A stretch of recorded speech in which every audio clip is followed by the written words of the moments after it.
Good morning, everybody. Happy Tuesday. We have an amazing show for everybody today. What do we have, Krystal? Indeed we do. Truly a jam-packed show this morning, so hopefully we can get through all of this. We've got a new Biden ad hitting Trump for being a criminal. We've got Americans apparently warming to the idea of mass deportation. Biden also preparing a new executive order with regards to immigration. That's interesting as well. CNN is officially announcing their debate criteria. It seems tailor-made and designed to guarantee no one but Trump and Biden could possibly make the stage, so we'll break that down for you. We have New Jersey doing very New Jersey things. Massive racketeering case against one of the strongest power brokers in the state, so lots of very interesting there. CNN once again lying about the details of October 7th and specifically the details of mass rape on October 7th with regards to, they also brought on Debbie Wasserman Schultz for an assist. Kamala Harris doing an event where she's also lying, so we'll want to break that down for you. We have a bombshell new report revealing that the Israeli government and the IDF knew specific details about the planning by Hamas for October 7th in advance and did nothing to stop it. So that is a massive bombshell here, but also, of course, in Israel. Saagar has a monologue. Maybe you should preview it for us.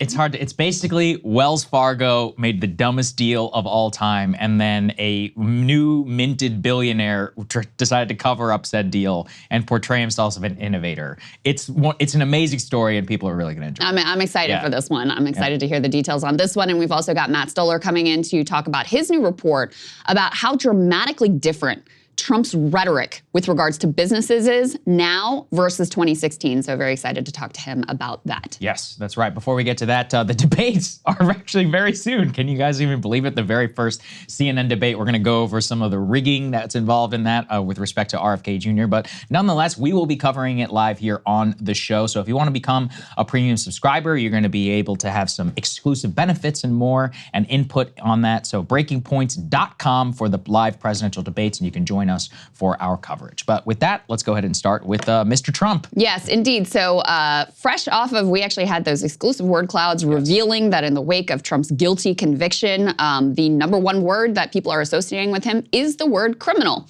Biden campaign leaning into that with a new $50 million ad buy across battleground states, pegging him as a criminal. Let's take a listen to that. In the courtroom, we see Donald Trump for who he is. He's been convicted of 34 felonies, found liable for sexual assault, and he committed financial fraud. Meanwhile, Joe Biden's been working, lowering healthcare costs and making big corporations pay their fair share. This election is between a convicted criminal who's only out for himself and a president who's fighting for your family. So based on those word clouds that we showed you before, the American public basically feels this is an election between a criminal and an old man.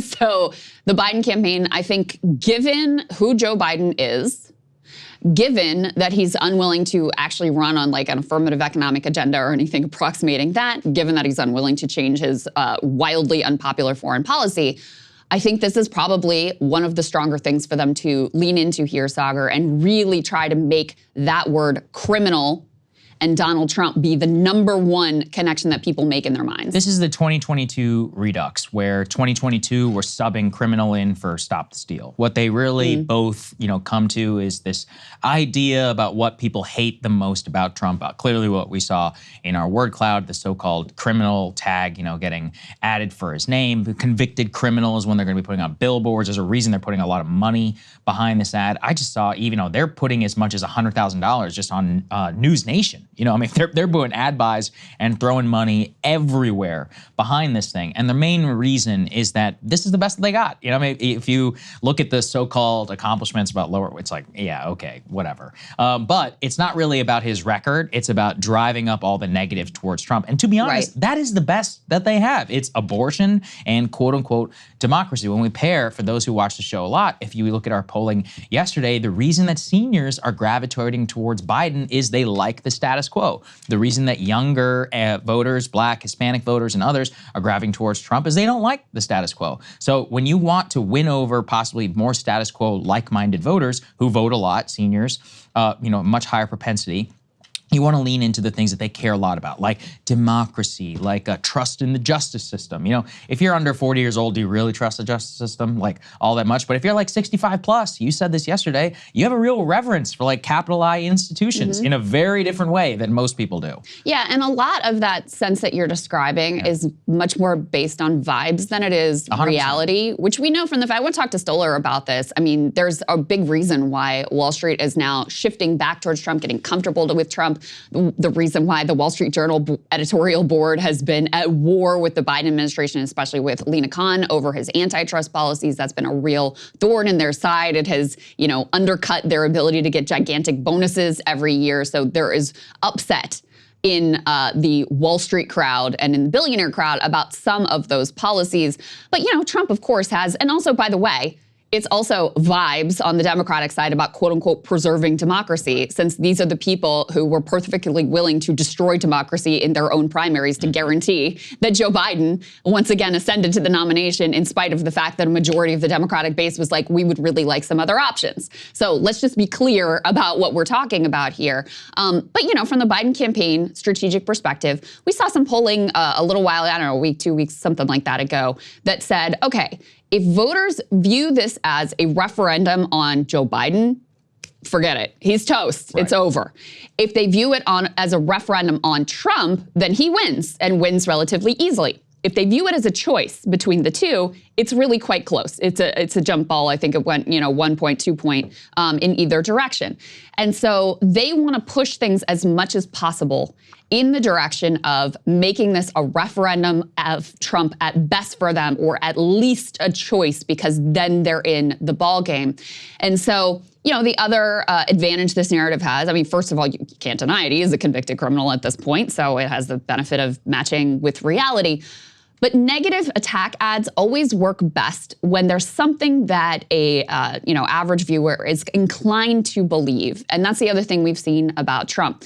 Whether or not it's changed people's votes, you know, a majority of people do feel like he has committed crimes, that he has committed the crimes that he was convicted of and likely committed other crimes.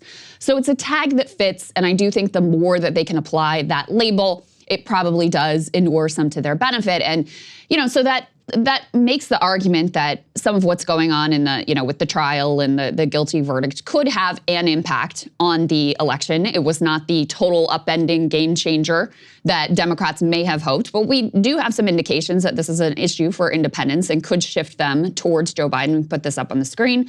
This is from Politico.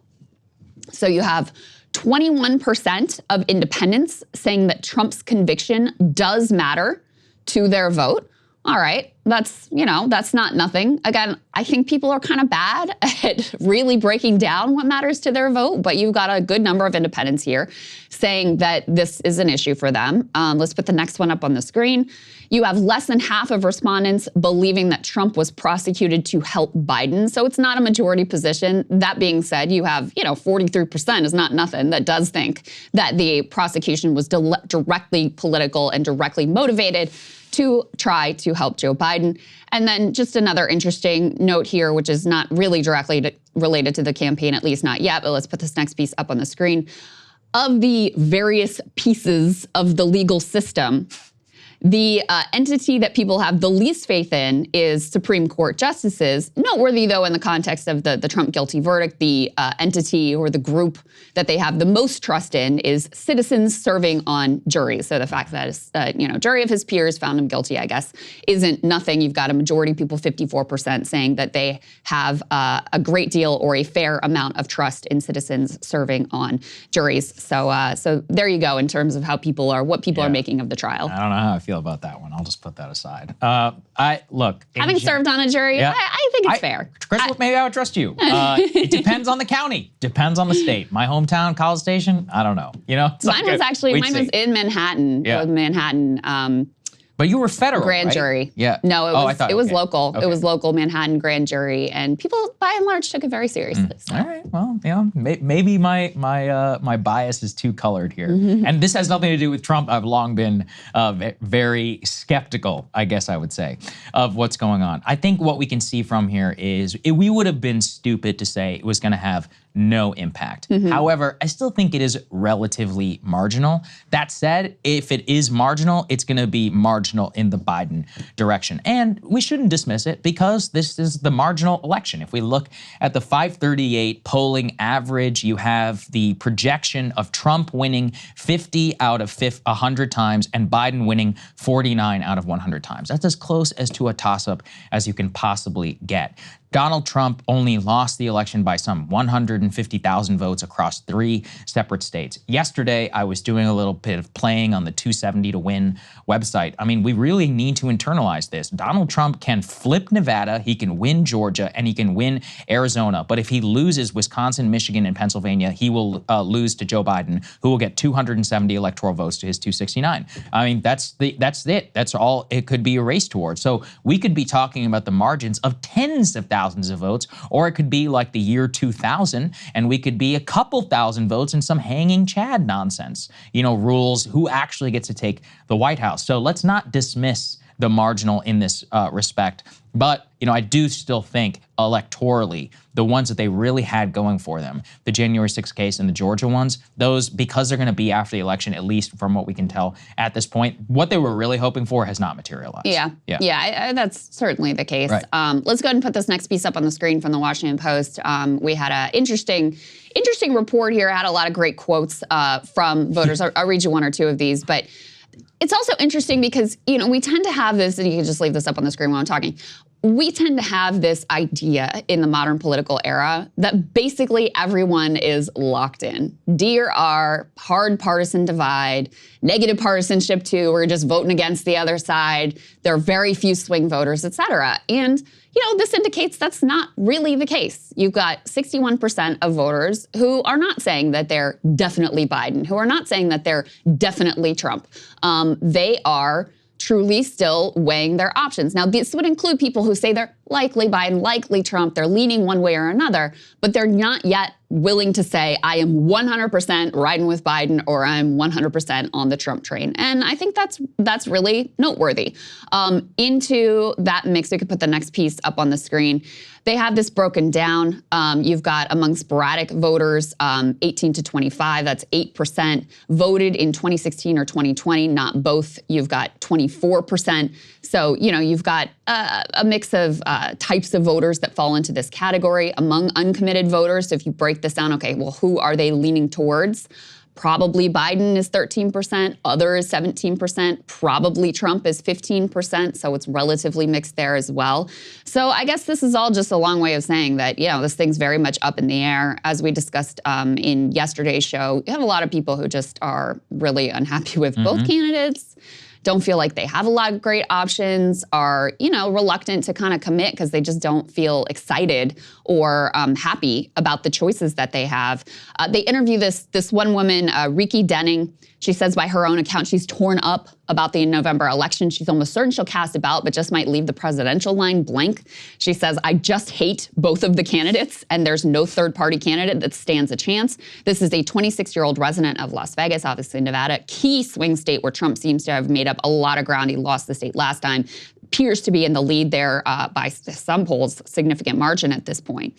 They say forced to choose between Biden and Trump. She said she would lean toward Biden, then added, but I just don't agree with him as president at all. Her dissatisfaction includes her belief he is too old for another term, hasn't delivered on a promise to eliminate her student loan debt, and that he supports Israel in the war in the Gaza Strip. So, a host of issues there that, especially for her age set, I think you would hear very commonly in the dissatisfaction against Joe Biden. Now, if you're a Biden person, Saagar, you would look at that and say, yeah, I support all that. She's going to come along. Yeah. She's going to vote, and she's leaning towards Biden. And at the end of the day, we're going to convince her that you can't risk another Trump term.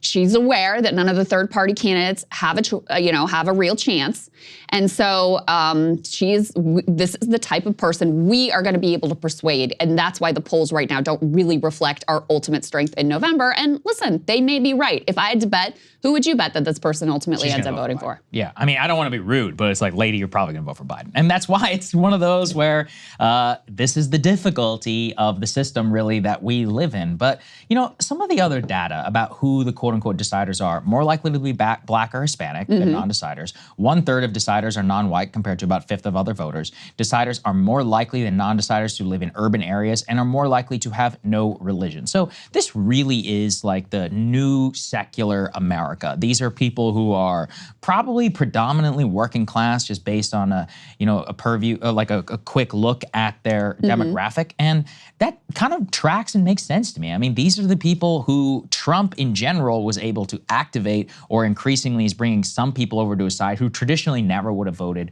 Republican. At the same time, the abortion issue is going to weigh you down. If you are predominantly more secular, well, what are you going to do? Like, you're going to be pretty upset about some of this Christian rights stuff that's going on. So it all depends on the media that you're consuming and what you're looking at. And so again, like when we look at this and we say that the top issue here is the economy, but number 2 is quote unquote threats to democracy. That's one of those where when I see, I could see the tie. I could see 50 going towards Trump, and I could see them going to Biden as well, which is why I'm still I cannot count Biden out despite all of the bad news that we see. I never want to bet against old white people in this country. I know, I live around these folks. They love voting. I mean, they've got obscure signs in their windows. And I'm like, how do you even have time to give a shit about who the, deputy mayor or council is? No, these are the people who have the most time in the whole country. That's what I'm saying. They're posting signs all over our neighborhood. They're trying to renew parking rules to only allow people to park for 2 hours instead of 4. I'm like, who cares? Why do we care about this? This is the biggest thing in their whole lives. These are the people Alito's wife are beefing with. They're lobbying against an apartment building nearby, and I swear one of the posters says they're going to flood 911 calls. You can't make this stuff up in terms of what they care about. But NIMBYism alive and well. But living around these folks, I'm not counting them out. They will vote. They will always vote. They got nothing else to do. Oh, yeah. So, no doubt about that. No doubt about that. Okay, well, let's see if this next poll changes your mind in terms of... This is the other side. In terms of Biden's prospects here, because, this is a doozy. Put this up on the screen. This is a poll of Iowa from the Des Moines Register. This is Ann Selzer who does this poll. She is the highest rated pollster in like Nate Silver's ranking of all the pollsters, okay? She's number 1. She is famous in political circles in terms of her ability to closely predict the results of Iowa elections in particular. Now, just keep this up on the screen. No one is saying that Joe Biden ever had a chance to win Iowa. It's crazy. Barack Obama won Iowa. It doesn't seem like that long ago, but the state has trended red. Democrats have given up on rural America, and so no one was expecting Joe Biden to win Iowa. However, this poll has him clocking only 32% of the vote to Trump's 50%, RFK Jr. with a not insignificant 9%, and other third-party candidates, combining for another 6% there. So 32% for Joe Biden this time around. That would be, if you extrapolate these type of numbers across similarly situated Midwestern states, like Wisconsin, for example, you're looking at a bloodbath. Yeah.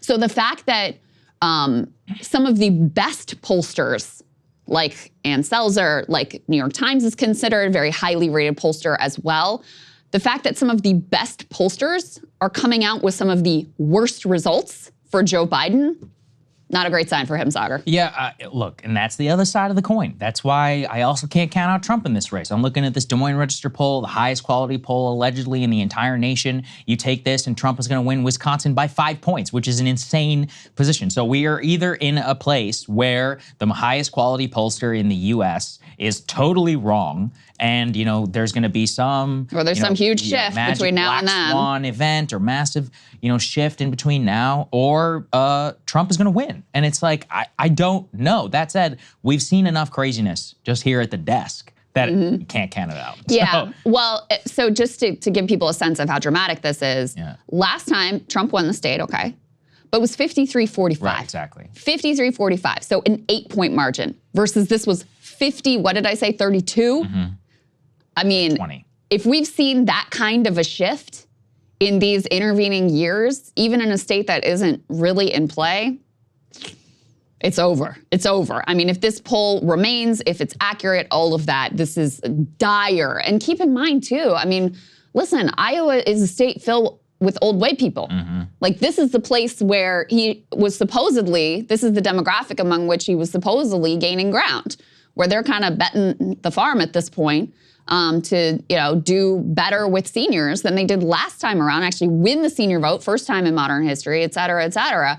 That's the rationale for why they think the industrial Midwestern states, the former like blue wall states, are their best bet because they have more of an old white population than the younger and more diverse Sunbelt states. But, you know, if this holds, it's looking pretty rough. It's grim, yeah. I mean, our goal always to just give you the ultimate, like, both sides of the coin, and to not just be like, you should not walk around and have any certainty whatsoever about this election. I could genuinely see this election going in any direction. Yes. I could see Biden winning all the swing states. I could see Trump winning all the swing states. I could see it being, you know, split in different weird ways that I could see any result at this point, just depending on the way the lens turns in that given day. But in any case, that's the info we have to bring to you today. Hey, if you like that video, hit the like button or leave a comment below. It really helps get the show to more people. And if you'd like to get the full show ad-free and in your inbox every morning, you can sign up at breakingpoints.com. That's right. Get the full show, help support the future of independent media at breakingpoints.com.